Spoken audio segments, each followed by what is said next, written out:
What is up, everyone, and welcome back to our tutorial series on creating a forum with PHP. In the last episode, we learned the basics of HTML, and we wrote this awful code to create this. What is that? What? Ow. Oops. We wrote this awful code to create this awful website. In this episode, we're going to be learning even more cool HTML, but before we do that, I want you all to go to this, follow me, and I want you to Google Sublime package control. And now you Google this because we're going to install something to Sublime Text to make it awesome. Go over to the right and click install now. And now copy the Sublime Text 3. You click that, not this, Sublime Text 3, unless you're a nerd and you use Sublime Text 2, but so just copy this stuff.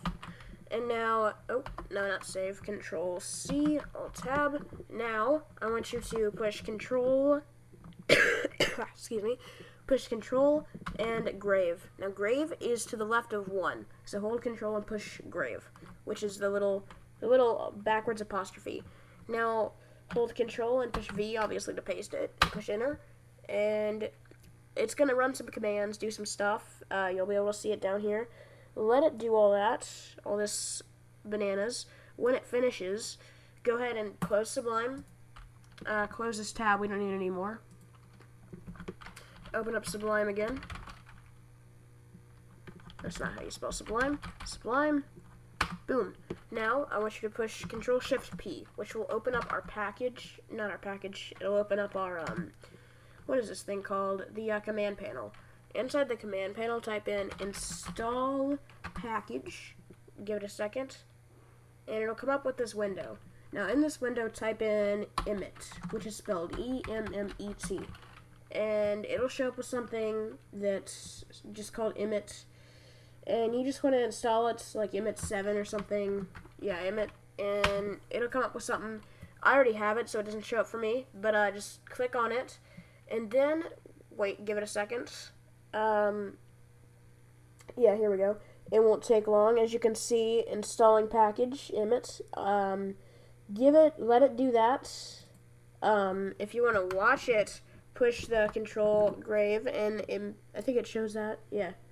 Yeah, you can watch it happen. And just give it a second.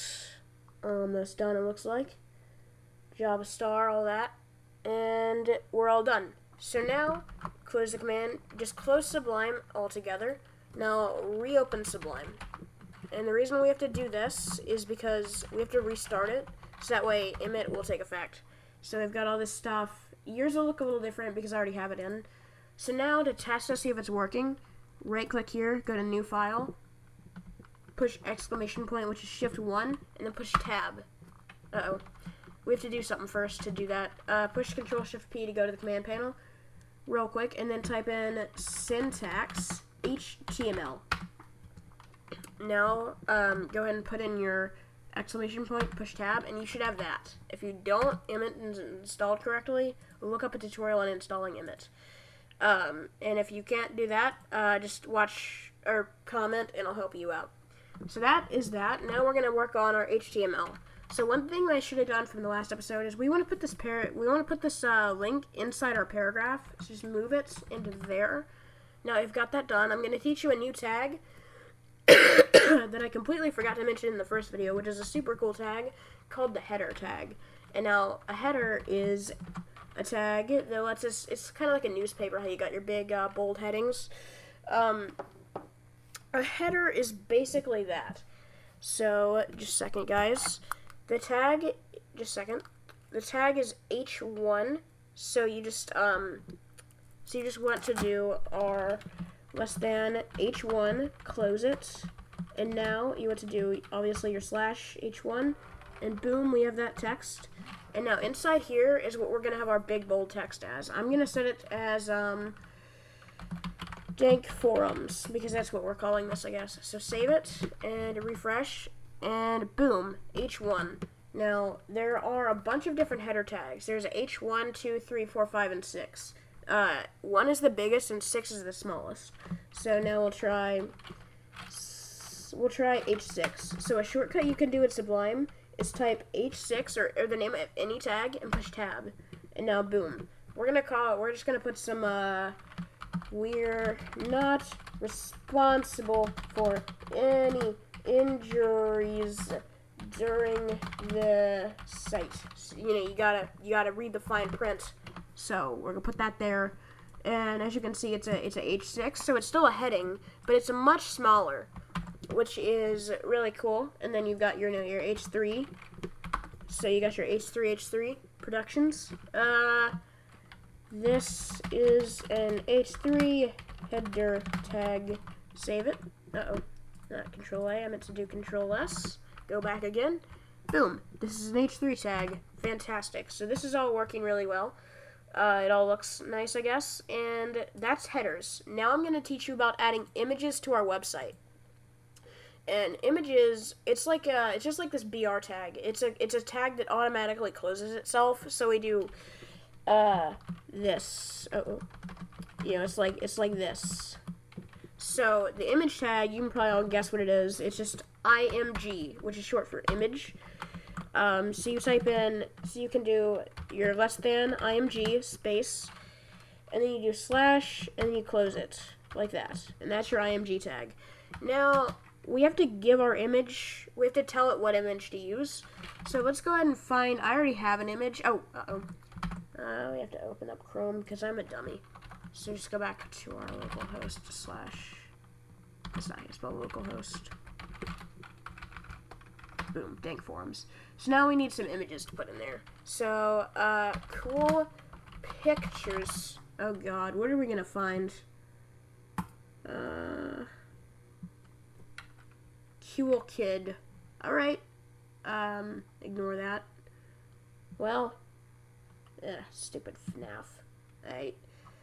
Yeah, we'll just put this on our website because we're edgy AF, you know? So we're going to, what you want to do is just drag this, you can literally, shut up. You can literally drag that picture into your directory of images, and now we're just going to rename it to, JPG? Yeah. So now we need to tell HTML to use our picture. So to do that, we need a new attribute, which is called source, which is SRC, which is short for source. It sounds like it. This will be, obviously we called it cool.jpg. Save it, and now we can go onto our website and see if it appears. Boom, we've got this image. The only, so it's really cool. It's on our website. It's obviously really cool. The only problem is this is massive. It's like way too big. You know, we can't have that. So we need to resize it. And to do that in HTML, you can specify a width for your photo, and you can also specify a height. We're just going to do a width right now. So we're going to do a width of 240, because why not? So save it, refresh the page, and boom, now it's tiny, so we can actually see it. And the reason why I put this link, I put the link in the paragraph, because if we don't, the link and the image show on the same line, and it looks really weird. So that's how you do images. Now I'm gonna do another image because I already have one in my little page, like in my directory of our little form directory called profilepic.gif. So to do that, you just need to image src equals, put any image you want. I already have that one. Profilepic.gif. You can just grab any image from your computer. And slash close that tag and check it out. Boom. And now you can see, oh my gosh, this is also giant, and these are together, which is a problem. We want these on, separate lines. So if you guys, I bet you know what to do, you're smart people. You can just do BR and push tab and then do slash.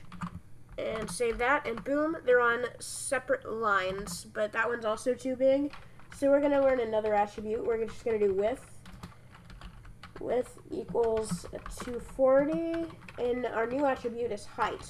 Height equals, I'll just do 100. And this is not a good thing to do something like this, because this was a square image originally. And now it's going to look all wonky. Ready for that? Yeah, you see that? That is not how it's supposed to look. So what you should you should try to maintain the aspect ratio and only use a width or only use a height. But if you want to do that, you totally can. Now, one other thing, you shouldn't just resize your images with height and width. Sometimes you have to, but you should always modify the image before you upload it, because HTML takes a second to resize the image. And if you do this beforehand, HTML doesn't have to spend that time to resize it. So to resize your image, just right-click, go to, this is on Windows. On Mac, you can use any photo editing program. Go to Open with Paint. Now, in Paint, you can click on the, obviously, little resize button. Click on this. And now you want to maintain the aspect ratio unless you just really want a certain height and width. So just keep that and change it to whatever pixel size you want. I'm not going to do it because I don't really need to. It's just a demo. But that's how you add images to your website, which is pretty freaking fantastic if I do say so myself, you know, guys. The next thing I want to show you is, what if we want to have an image that links somewhere, like that you can click on and it'll take you somewhere or it'll do something on the page. To do that, we can just create an image again. Well, actually, no, I don't need a new image. I don't even have any more pictures. What if we want this this cool.jpg to take us somewhere? Well, how do we make it take you somewhere? We have to create a link. And to create a link, of course, we can put, instead of putting words in there, we can put an image in there. So just create your link tag like usual. A. You guys remember how links work with an anchor tag? /A. Now we need to give it an href equals chicken.net. We're gonna go to chicken.net. Now just take this code. Obviously, you can right click and go to cut, or just Control X. And now, or you can just manually type it, but that's a waste of time in my opinion. Now paste it in there. Save it, and then go back again. And now F5, boom. Now we've got now as you can see, when we hover over the image, we click on it, and this is why you have to use HTTP. I'm a dummy, so you have to do href equals HTTP because I'm a dummy and I forgot. HTTP://chicken.net. Save it, refresh. That doesn't exist. We gotta go back. So, as you can see, when we hover over, boom, click on it, and loading chicken.net, come on. Where's chicken.net? This is embarrassing. I don't think it likes, okay, what's her, oh, I didn't save it, I'm silly. Yeah, is that right? HTTP://, yep, it should take us there. Click on it. Oh my gosh, this is silly, it's not. I made a super obvious mistake, and you guys are probably all going to laugh at me because I can't figure it out. We'll just do Google.com and make sure it saves. Yeah, saved. Go back. Oh, no, I'm just stupid. You have to refresh the page, not just going back. Boom. And now this should take us to Google. Yep. Sorry. That was just me being stupid. So we can, of course, link it now. You have to, when you can't just click the back button, because what the back button does on your browser is it just takes you to the previous instance of the HTML. It doesn't actually reload all the HTML. So you have to go back, and then you have to refresh, usually. Sometimes you'll have to do that. Yeah, chicken.net, the world famous chicken.net. Beautiful. I don't even know what this is, but, so that is basically how you add images and how you add linked images and headers and all that. So I hope you guys have enjoyed this episode. In the next episode, we'll cover lists, tables, and probably, no, I don't think we'll get to it. The next couple episodes, we'll be doing HTML forms. So hope you guys have enjoyed this awful tutorial series. If you have, slap a like on it. Stay subscribed so you can see the next next updates to it. Anyway, till next time, you guys, I'll see you later. Have a great day.